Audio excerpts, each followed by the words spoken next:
এই পবিত্র ঈদে আমি প্রফেসর ডক্টর মোহাম্মদ ফরিদ উদ্দিন, এসএডবির প্রেসিডেন্ট এবং founder chairman Bangabandhu Sheikh Mujib medical ইউনিভার্সিটির সকলকে, যারা দর্শক শ্রোতা ডাক্তার, যারা এই হরমোনকে আগায় নিয়ে যাওয়ার জন্য অক্লান্ত পরিশ্রম করছেন, মানুষের সেবা দেওয়ার জন্য বিশেষ করে ধন্যবাদ দিতেই হবে আমাদের প্রাইম মিনিস্টারকে।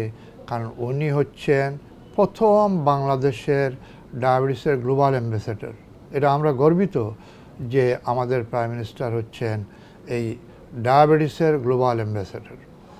ওনার মাধ্যমেই আমরা পাচ্ছি যে বিভিন্ন মেডিকেল কলেজগুলিতে এখন হরমোনের ডিপার্টমেন্ট হচ্ছে।